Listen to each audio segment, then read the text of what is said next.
बिस्मिल्लाहिर्रहमानिर्रहीम अस्सलाम वालेकुम वरहमतुल्लाह। मुर्गी के पैर खाना जायज़ है या नाजायज़ है? जिसको पंजे कहते हैं ना उसके बारे में भाई पूछ रहे हैं। मुर्गी के पंजे खाना जायज़ है कि नाजायज़ है, तो इसके बारे में बता दें। देखिए, अल्लाह के नबी ने जिन चीज़ों से मना किया ना खाने से, उनमें मुर्गी के पंजे नहीं आते हैं।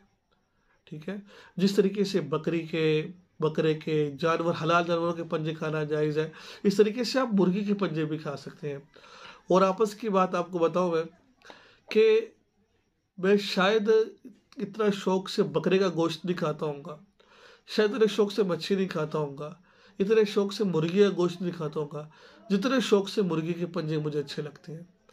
ये मेरी फेवरेट डिश है ये वाली। ठीक है, कोई पकाए तो मुझे भेज दे, मजाक कर रहा हूँ मैं।